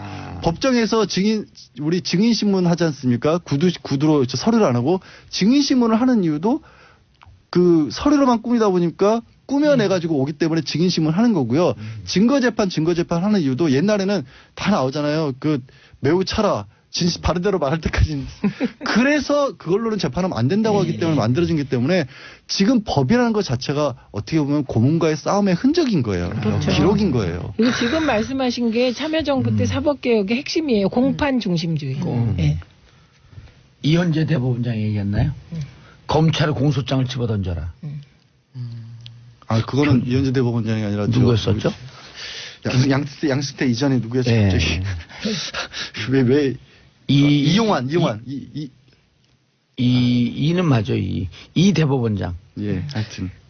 네, 그렇습니다. 이용훈 대법원장. 아, 이용훈. 예, 이용훈 대법원장. 검찰의 공소장을 집어던지고. 그거는 이제 검찰의 공소장은 민사 사건에서 검찰 공소장만 갖고 판단하지 말라라는 얘기였는데 그걸 또 검찰이 오해해서 우리 수사 기록을 왜 집어던지라고 했냐? 그래서 또 법원하고 싸움이 났었습니다. 그래서 공판 중심주의로 가는 게 검찰이 수사하다가 네. 혹시 고문했을까봐. 그렇죠. 직접 보고 판사가 판단하라는 거죠. 자, 다음 이슈. 시내 직장 기관장들은 시내 능력자 또 채용 비리가 공공기관에서? 이게 사실 여기서도 화제가 됐던 강원랜드 그 비리 사건 등등 여러 가지가 터지면서 아예 전수조사를 했어요. 그래서 공공기관 그리고 유관단체들 대상으로 전수조사를 벌였더니 전체 80%에 달하는 900여 곳에서 이 역의 기관에서 4,800여 건의 채용 관련 지적사항이 쏟아졌고요. 여기서 일단 징계, 문책이 필요한 비위만 255건이고 수사 의뢰가 109건이 들어갔습니다. 그리고 관련된 현직 기관장 8명은 즉시 해임했고요. 그다음에 임직원 382명을 업무에서 배제했습니다. 이게 되게 만연했다는 얘기인데 전수조사를 하면서도 일말에 약간 그런 기대는 있었어요. 이게 강원랜드나 뭐 가스공사 등등 나왔던 터졌던 곳에만 국한됐으면 했으면 좋겠다라고 바랬으나 역시나 그 슬픈 예감은 틀린 적이 없는지 전수조사했더니 정말 많이 나왔습니다. 거의 다 나온 거 아니에요? 네, 거의 나왔어요. 80%면 다 나온 거죠, 거의. 그리고 이게 유형을 보면은 일단 기본적으로 이거는 뭐 기본으로 깔고 가고요. 이 배수 조정. 예를 들어서 서류 전형에서 뭐 20배를 뽑아가지고 그 다음에 면접에서는 뭐 5배로 추려서 이렇게 최종 뽑는다. 이 배수 조정 기본입니다. 넣고 싶은 사람이 그 배수에 못 들면 서류 전형이 만약에 20배였다 그러면 30배로 늘리는 겁니다. 그 안에 집어넣는 거죠. 면접에서 끌어올리려고. 네, 끌어올리려고. 그래서 그 케이스 중에 하나는 뭐 유형을 제가 3가지로 분류해봤거든요. 첫째는 이제 몰래 뽑기. 우리 기관의 채용을 그 구직자들에게 알리지 마라. 이른바 이순신 채용이죠. 우리의 비리를 아무에게도 알리지 마라. 네. 이게 이제 그 아라뱃길 관리하는 워터웨이 플러스라는 국토부 산하 공공기관이 있는데요. 직원 3명을 뽑으면서 채용 공고 서류 전형을 하지 않았습니다. 대신 회사 고위 인사가 이렇게 지정하는 사람들만 지원했습니다. 네, 그래서 이제 붙었고요. 그 다음에 이 법무부 산하의 한국법무보호복지공단 역시 공단 홈페이지에만 채용 공고를 냈습니다. 그 홈페이지에 들어가서 열심히 매일 보지 않고서는 도저히 이게 사람 뽑는지 안 뽑는지 알 수 없는. 그거 보나마나 딱 올렸다가 내릴 거예요. 자기가 지정한 사람 그 신청 얼른 내렸을 거예요. 아마. 두 번째는 미리 뽑기. 소위 말한 내정이라고 하죠. 아예 다 정해놓는 거죠. 근데 되게 황당한 게 이 한식진흥원이었는데요. 서류를 내지도 않았는데 합격을 한. 한식진흥원? 네. 한식세계화? 그거는 두 번째 유형은 선행학습이 아니라 선행고용. 선행고용. 네. 세 번째. 세 번째가 그 특정인을 위한 패자부활전이라고 했는데 아까 말한 그 배수조정 같은 건데요. 네. 그래서 한국원자력의학원회라는 곳이 있습니다. 네. 그래서 이제 인사위원회를 열은 다음에 계약직 사원의 무기직 전환을 심사했거든요. 근데 여기서 심사를 했더니 좀 안 되는 것 같다 해서 탈락을 했습니다. 그랬더니 원장이 나서서 인사위원회를 다시 열어라. 오호. 라고 지시를 한 다음에 해결발전이네 진짜. 네, 채용을 반대한 인사위원들을 면접관에서 배제시켜버렸습니다. 근데요, 이번에 우리가 그 이제 마지막 유형 무슨 유형인지 아세요? 패자부활전이 아니에요. 네. 골든벨 유형. 근데 우리가요, 이전에 이 얘기 여러 번 했잖아요. 네, 맞아요. 네, 취업비리. 근데 네. 그때 피해자를 구제할 길이 없다. 네. 그다음에 또 하나는 그렇게 비리로 채용된 들어간 사람, 사람들을 네. 쫓아낼 아웃시킬 수가 수 없다. 없다. 네. 그래서 걱정을 했는데 이번에 역시나. 300명 정도를 네. 아웃시키겠다. 아웃시키겠다고 오호. 발표한 거는 고무적인 것 같고 그거는 또 피해자를 구제할 수도 있다는 추가로 거잖아요. 또 모집하는 거니까. 그렇죠. 예. 근데 아까 말씀드린 이 앞서서 문제가 됐던 데가 아까 강원랜드하고 가스공사 그리고 우리은행 있잖아요. 관련돼서 그 부정 합격 의혹을 받는 직원에 대한 인사 조치는 그 어느 기관에서 단 한 건도 없었습니다. 없었는데 이번에는 이제 이번에는 하겠다는 비리와 거예요. 연관되어 있으면 퇴직시키겠다. 그러니까 뭐 그런 만약에 거겠죠. 본인이 연관돼서 기소가 되거나 하면 자동 퇴직을 시키겠다고 합니다. 그리고 그거 해야 돼요. 그리고 그거 하지 그- 않으면 자꾸 비리가 싹 터요. 네, 그리고 당사자를 채용시켜준 사람이 기소당해도 예. 사퇴시키겠다. 이런 거죠. 업무방해 공범으로 보겠다는 근데 겁니다. 중요한 얘기였어요. 세 분 인사하세요. 네, 고맙습니다. 네, 고맙습니다. 정봉재 정치쇼 4부 들어가겠습니다. 자, 원래 여의도 뉴스타파, 뉴스타파에 미신타파 시간인데, 자, 오늘은 평창 브리핑 D-11 관전 포인트 해주실 권종우 SBS 스포츠 부장님. 안녕하세요. 예. 이 방송에서는 부장이 높아요? 차장이 높아요? 부장이 높습니다. 검찰에서는 차장이 높은 거 아시죠? 예. 예. 그거 이상한데. 대검 차장이 더 높죠. 그러니까. 아니, 부장 다음에 차장 다음에 검사장이. 회사마다 다르지 않아요? 아니요. 다 똑같아요. 아니 삼성은 부장보다 차장이 높은 거 아니에요? 그래요? 모르겠는데 거기 국정원도 차장이 바로 굉장히 높죠. 그죠. 네. 네. 삼성 아니래요. 네. 아니래요? 삼성 출신이에요. 아 진짜? 예. 부럽다. 아니, 옷에다 별 3개 달고 다녀요. 자, 고현준 만평 작가님. 네 반갑습니다 고현준입니다. 시사 만평이죠? 네 스포츠 시사 만평? 스포츠도 종종 그리죠. 스포츠 뭐 일이 있을 땐. 네. 안 팔려요? 근데 그림이? 근데 확실히 그 이슈가 따끈따끈할 때 네. 그 반응들이 많아요. 어제는 예를 들어 최순실 이럴 때. 뭐 그럴 때는 뭐 그러니까 저희 만평 그리시는 분들 대부분 그런 얘기 하시는데 태평성대일 때는 사실 그 소재가 많이 없는데 또 그 국정농단 때는 뭐 많아서 태평망대. 어제 같은 경우는 그 뉴스에 출연하셨던 그 서검사 이야기가 예, 뭐 어쨌든 서지현 씨요. 예, 오늘 뭐 가장 뜨거운 이슈가 되고 있는 것 같아요. 아니, 저는 저 도와주는 분이 만평 작가인데. 네.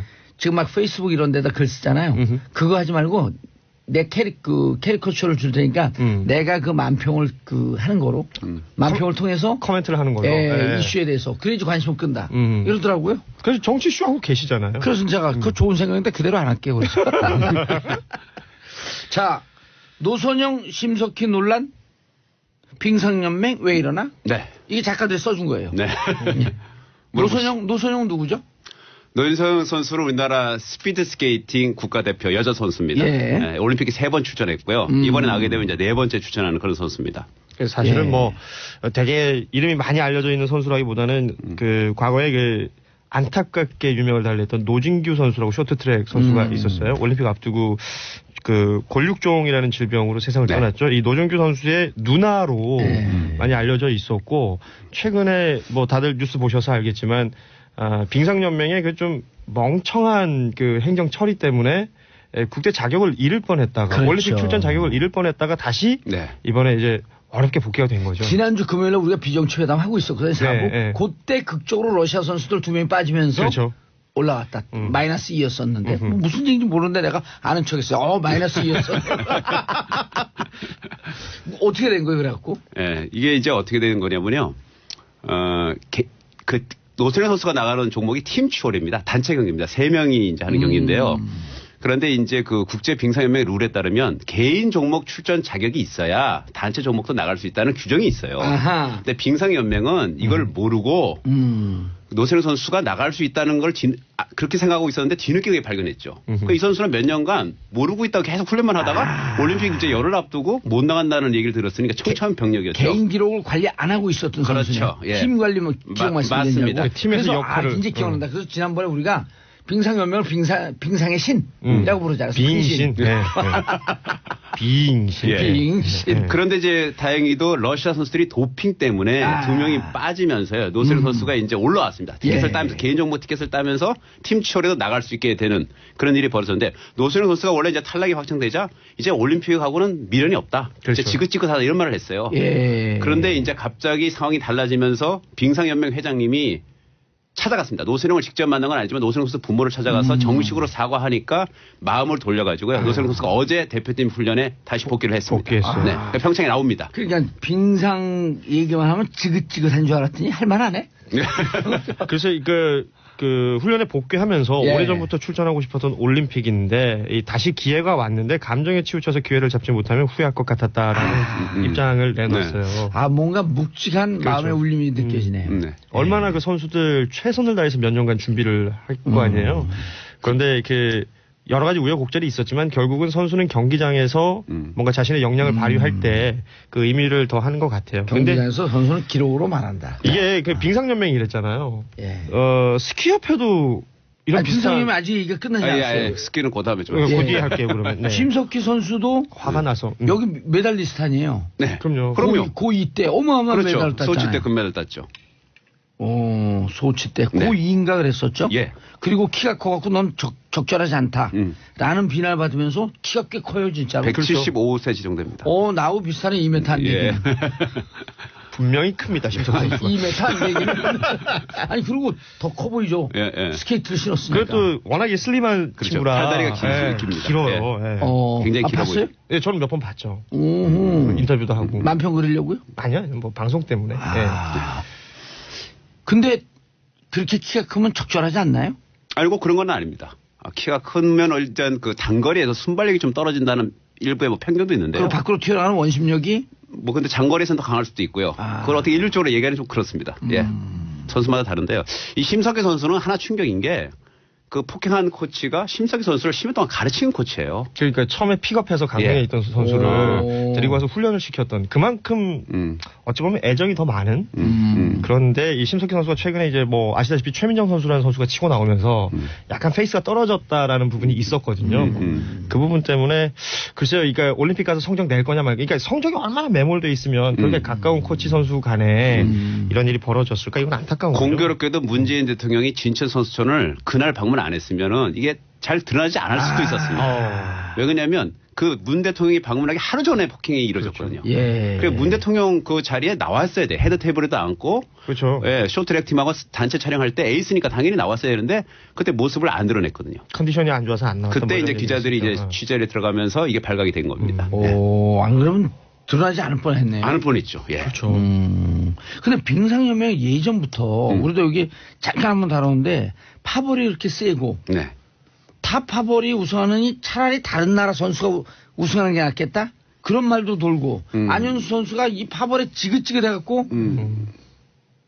빅토르로 귀화했나요? 그렇죠. 러시아로 빅토르. 했죠. 러시아로 빅토르 아니죠. 러시아로 귀화했지? 네, 빅토르는 예. 나라가 있는 줄 알았어요. 예. 근데 이제 그 빙상에서는 결국 큰 세력이 한국 체대를 나온 사람들이 큰 세력을 이루고 있죠. 그렇죠. 네, 그래서 이제 한체대판이야 쉽게 말해서 비한체대판이야 이렇게 나눠지는데 한국대도 세잖아요. 센데 이제 약간 파워면서 좀 밀리는 감이 없지 않죠. 예, 한체대. 맞습니다. 단국대파도 있는데. 반대 출신들이 그 중간에 한번 밀렸죠. 예. 근데 공교롭게도 안현 선수도 한국 체대. 그 다음에 이상화 선수 있죠. 빙속에. 예, 이게 이상화. 한국 체대입니다. 아하. 근데 한국 체대라고 해서 또 완전히 다 똘똘 뭉치지 또 그것도 아니에요. 그렇죠. 그 안에서도 또 약간씩 좀 소파벌이 또 있습니다. 누구 이런 선생님 상황인데. 밑에서 배웠느냐. 근데 우리나라 이제 빙상의 문제는 이제 파벌도 파벌이고요. 아까 그 노세령 선수가 그 빙상연맹이 이제 국제연맹의 그 룰에 대한 무지 때문에 이게 이렇게 됐는데 이게 무지가 한두 번이 아닙니다. 그럼요. 한 번은 하면 이제 실수라 그러는데 여러 번 하면 실력이라고 그러지 않습니까? 네. 제가 이제 뭐 기사를 여러 번 썼는데 가장 재밌는 거 하나만 알려드리면 이승우 선수 있잖아요. 메스다트 1위. 네. 이승우 선수가 2년 전에요. 이승훈 네, 선수. 어떤 일이 있었냐면 국제빙상연맹이 규정을 바꿨습니다. 그러니까 방탄복 비슷하게 옷 그 강화라. 그러니까 이 자상을 방지하는 그 날에 선수가 베이는 걸 방지하기 위해서 옷을 규정을 강화했어요. 반드시 거의 방탄에 가까운 몸을 보호할 수 있는 옷을 올해부터 바꿔 입어라고 했는데 이거를 날에 찔리지 않거나 베이지 그렇습니다. 않고. 그렇죠. 소재를 바꾸라는 거를 공문을 대회 몇 달 전에 석 달 전에 이미 공고를 했는데 빙상연맹이 까맣게 모르고 있다가 그걸 대회 2주 전에 알았어요. 그래서 부랴부랴 맞추다 보니까 이 경기복이요. 이 피팅하는 과정이 굉장히 오래 걸립니다. 선수로. 그렇죠. 그래서 선수는 이미 캐나다로 가 있고 급하니까 네덜란드 업체가 만들었거든요. 가서 네덜란드에 공수를 했어요. 그러니까 대회 앞두고 하루 전날 입어보니까 이게 안 맞아요. 생각보다 작았던 거예요. 그거 대회 나갔는데 나가기 직전에 옷이 작아서 찢어졌습니다. 찢어지면 대회 못 나가죠. 그래서 0점 처리가 됐습니다. 세계 랭킹 1위가 0점. 아예 경기 출전을 못 해가지고 0점 처리되는 일이 벌어졌는데. 순전히 연맹 때문에. 그렇죠. 야. 이런 참 어처구니 없는 일은 그 0점 처리되고 떨어졌어요? 아니 월드컵 랭킹이 이제 떨어지죠. 점수가. 이게 포인트로 이제 랭킹을 유지해야 되는데 그 대회에서는 0점을 받아버리고 이것도 이제 빙상연맹에서 실시하고 있다가 이런 그러니까 말도 안 되는 규정 때문에 이런 일들이요. 뭐 수십 년간 비일비재했습니다. 아니, 그러니까 비일비재한 현상은 이해하는데 왜 그러냐고요? 왜? 저도 빙상을 굉장히 오래 취재했는데 정말 불가사의합니다. 왜냐하면 빙상연맹이 사실 삼성그룹이 맡고 있습니다. 1997년부터 20년째. 지금 현 회장도 삼성 계열사 사장을 하신 분이거든요. 그다음에 사무처에도 삼성 출신들이 있습니다. 왠지 정유라 말하고 좀 비슷한 느낌이 드는데? 삼성이 그렇잖아요. 우리 반도체 초일주의 뭐 기술 이런데요. 빙상연맹 이게 운영하는 거 보면 이게 3류 4류도 안 되는. 가만히 있어봐. 빙상에 무슨 이 최순실 적폐 세력이 찾아볼까요? 또아를 치고 있나? 아, 느낌 이 촉이 쏠리면 좀 이상한 거예요. 근데 그 동계 스포츠 센터라고 있었잖아요. 예. 장시호 관련된. 예. 장시호 동계 스포츠 센터. 왜냐하면 그 빙상 그 스포츠 하시는 분들이 삼성의 어떤 그 장학금이나 이런 걸 안 받은 에이스 선수들 거의 없어요. 뭐 그쪽에 또 돈이 된다는 촉이 있었으면 무슨 일이 어떻게 벌어졌을지 아직은 모르는 거죠. 아, 장시호 씨 그대로 놔뒀으면 그 동계 스포츠 센터 해갖고 그게 평창 올림픽 겨냥한 거 아니에요? 그렇죠. 빨대 대고 쪽쪽 빨아먹고 있을 거 아니에요? 엄청 빨았겠죠. 그리고 폭행도 심석희 선수뿐만 아니고요. 2014년 소치올림픽 직전에는 성추행을 한 경력이 있는 사람을 국가대표팀 코치를 맞아요. 해서요. 그래 그때 기사 나왔어요. 그리고 기억나죠. 급하게 또 해임을 시켰고 그다음에 2015년에는 국가대표 훈련 중에 우리나라 에이스 선수가 후배를 폭행을 했어요. 고교생 후배를 보는 앞에서 폭행을 했는데 그 폭행 당한 선수는 또 미성년 음주 그다음에 뭐 만취 상태로 여자 숙소에도 새벽에 침입하는 등 이게 뭐 비리하고 불미스러운 사태가 어제 오는 일이 아닌데 근데 이게 왜 계속 재발되냐면요. 처벌이 솜방망입니다. 처벌 제식구 감사기처럼. 아니 이런 거죠. 우리 개파면 예를 들어 우리 권 기자님이 뭐 실수해. 기사 페이크 뉴스를 진짜인 것처럼 써. 근데 내 직계야. 그럼 권 기자. 그럴 수도 있지 뭐. 이게 워낙에 협회 내부가 좀 폐쇄적이다라는 느낌도 받았어요. 저는 그 몇 번 이런 비슷한 건으로 취재를 가면 누구냐 그 해당 당사자가 누구냐에 따라서 그 협회가 대응하는 방법이 완전 달라집니다. 그러니까 우리 계보가 아니면 그렇죠. 그냥 쳐내고 내로남불. 밴쿠버 때 금메달 땄던 이정수 선수라고 있어요. 쇼트트랙에. 이정수 선수가 그 이후에 굉장히 곤란한 시간을 많이 겪습니다. 근데 이 친구가 단대 출신이에요. 그러면서 그때 이 선수의 아버지라든지 이 선수라든지 굉장히 어떤 불편함을 많이 호소하고 얘기를 했었는데도 어디 그 찌르고 들어갈 자리가 없는 거예요. 협회 이정수 선수가 지금도 선수 뛰나요? 아유 지금은 없습니다. 멤버에 없어요. 단대. 그러니까 이게 하나하나 케이스 찾아보면요 말도 안 되고 어이없는 게 엄청 많아요. 특히 이 쇼트트랙이 어느 날부터 그 메달 바치되고 그 뭔가 이렇게 동계 스포츠의 어떤 메인이 되면서 그쪽으로는 굉장히 많은 일들이 벌어지는데도 은폐업해되는 것도 굉장히 많아요. 그렇기 때문에 이건 뭐 한두 번의 실수로 벌어졌던 일이 아니라 곪고 골맞던 것이 평창올림픽 앞두고 툭툭툭 다 터져나오는 것 같아요. 그리고 이런 것이 빙상연맹 내부에 파벌이 가장 중요한 원인 중에 하나다. 그 중에 이제 하나죠. 그래서 제가 물어봤습니다. 그 삼성 출신 이제 그 집행부한테 왜 이게 정화가 되지 않냐 이렇게 물어보니까 그 삼성그룹에서 이 경기인들을요 컨트롤해야 되거든요. 크게 보면 연맹이 두 가지예요. 삼성 출신 사람들이 있고 순수 이제 경기를 했던 사람들 있잖아요. 운동선수 출신들이 이 경기인들을 쉽게 말해서 관리가 안 되는 거죠. 그래서 경기인 중에 가장 힘센 사람을 앉혀놓고 대신 위탁 관리하게 하는 체제를 하다 보니 이제 어떤 일이 벌어지냐면 이런 부조리가 있어도요 선수들이 참는 이유가 뭐냐면요 특정인이나 힘 있는 사람들한테 한번 쉽게 말해서 속된 말로 찍히면 그 다음에 국가대표 코치 감독 나가서 체육과 교수 걸림돌이 생기는 거죠. 자기 장래가 위협이 되기 때문에 보통 그냥 맞거나 뭐 부당한 행위를 당해도 참는 일이 굉장히 많습니다. 이게 정치권하고 그다음에 법조하고 너무나 닮은 꼴이 방금 우리가 2부 3부에서 서지현 검사 얘기 다뤘잖아요. 그렇죠. 네. 왜 8년 동안 입을 다물고 있었냐. 야, 너가 그거 성추행한 거 문제 삼으면 잘 나가는 검사 발목 잡는 꽃뱀이라고 이거 취급받으니 또 불이익 당할 거 아니야. 그렇죠. 나라가 여기저기가 조폭입니다. 제가 보기엔. 이게 조폭 문화하고 다를 게 뭐가 있습니까? 적폐죠, 적폐. 적폐입니다, 예. 적폐. 예. 조폭은 조폭 나름대로 생리에도 있죠. 있나? 하지 마요, 그럼. 예.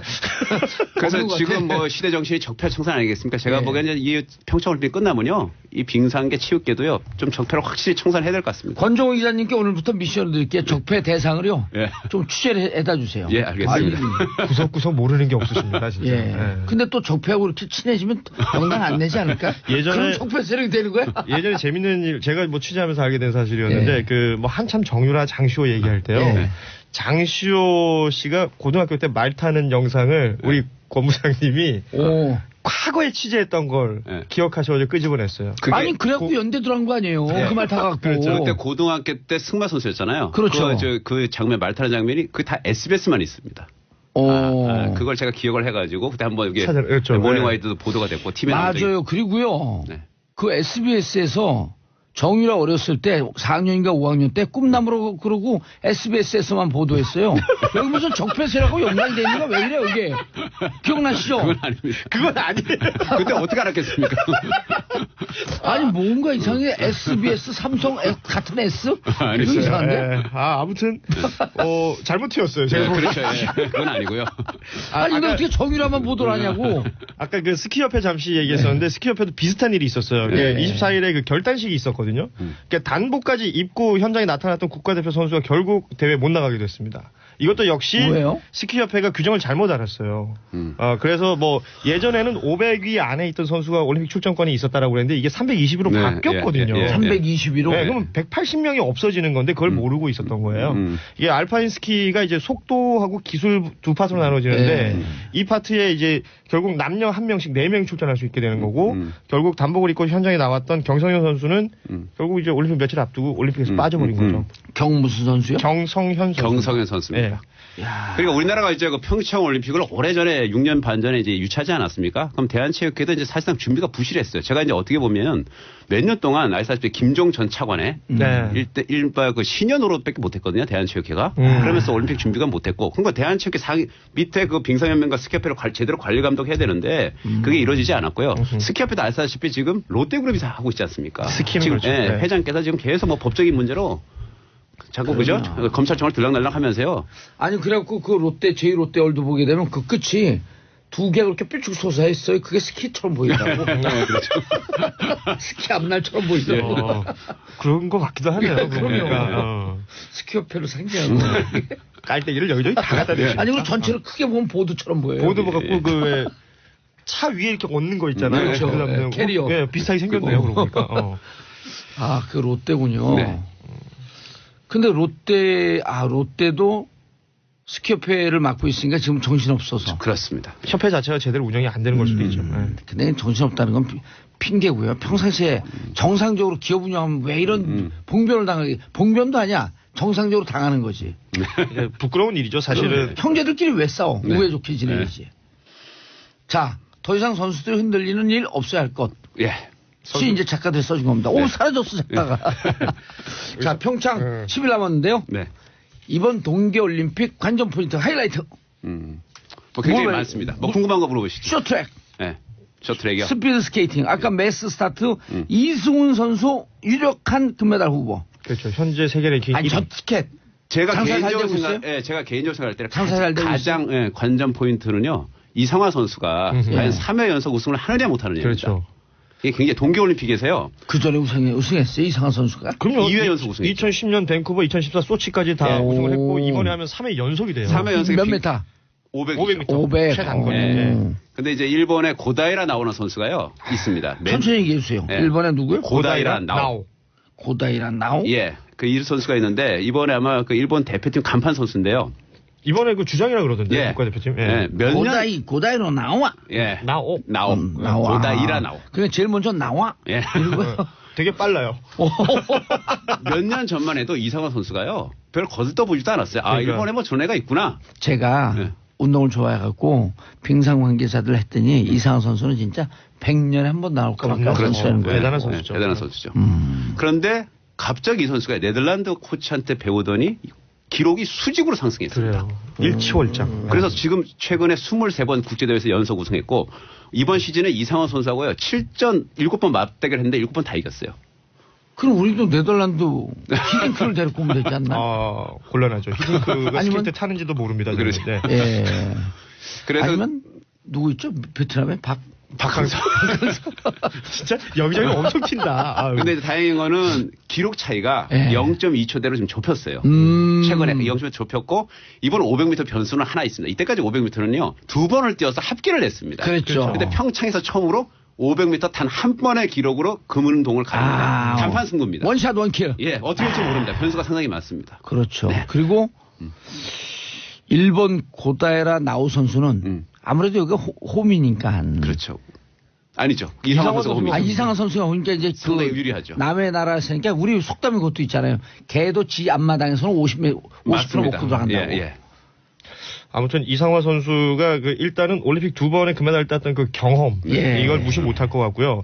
또 뭐 말씀하신 대로 홈에서의 어떤 그 이점. 경기에 대한 좀 편안함 이런 것들 좀 최대한 잘 활용해가지고 사실은 이게 진짜 순식간 그러니까 0.01초의 어떤 싸움이잖아요. 그러니까 끝까지 선전을 좀 해줬으면 좋겠어요. 이게 진짜 최대 관전 포인트일 것 같아요. 또 그다음에 또 하나는 우리나라는 역대 올림픽에서 항상 빙상만 금메달 땄잖아요. 그렇죠. 얼음에서 설상하고 썰매는 금메달은커녕 메달도 하나 없었는데 이번에 출전을 하는지도 처음으로 몰랐죠. 썰매에서 윤성민 선수가 스켈레톤에서 금메달을 딸 것인지 그다음에 설상 같은 경우는 이제 스노보드의 최지호 선수가 동메달을 노리고 있는데 메달이 나올 것인지 이것도 상당히 관전 포인트입니다. 사실은 평창올림픽 유치가 확정되고 우리나라가 뭐 봅슬레이든 스켈레톤이 썰매에 굉장한 노력을 했었고 예. 스켈레톤에서 금메달 따나요 그럼?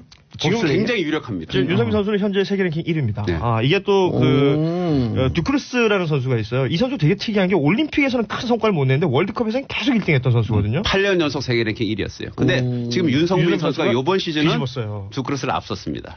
그러니까 두크루스. 라트비아 선수 이름이 라트비아. 라트비아. 형제 선수예요. 둘 다 같이 나옵니다. 그래요? 네. 그럼 누구하고 싸워야 돼요? 형하고 싸워야 돼요? 아니 동생이에요. 동생이 더 잘해요. 동생이 지금 최고의 어떤 기량을 가지고 있다고 알려져 있는데 윤성민 선수가 최근에는 더 대단한 기량을 보이고 있기 때문에 올림픽에서 아주 주목하고 봐야 되고 요거 배성재 아나운서가 중계하거든요. SBS. 네. 예. 겁내 준비하고 있습니다. 지금 보기에는. 어제 12초, 그제 12초 올라가니까 준비 안 하는 것 같은데. 아니요, 진짜 열심히 하고 있어요. 예. 배성재 아나운서. 예. 최근에 이제 축구 중계 말고 신경 쓰는 거 여기 하나밖에 없어요. 네. 윤성민 선수는 기아 타이거스 야구 투수인 줄 알았더니. 예. 윤성민이 아니고 윤성빈입니다. 윤성빈 여기는. 예, 예. 오. 마음을 딱 비우고 하는 게 윤성빈. 아무튼 대단한 선수예요. 스켈레톤. 불모지에서. 예. 오늘 권종호 SBS 스포츠 부장. 예. 부장이 높아요? 차장이 높아요? 부작은 없죠. 예. 자, 권준 만평 작가, 권종호 SBS 스포츠 부장님 인사하시고요. 예, 고맙습니다. 끝났어요. 예, 감사합니다. 자, 감사합니다. 저는 평창올림픽을 평화적 올림픽으로 성공해야 하기 때문에 감사합니다. 땡큐! 피스 코리아!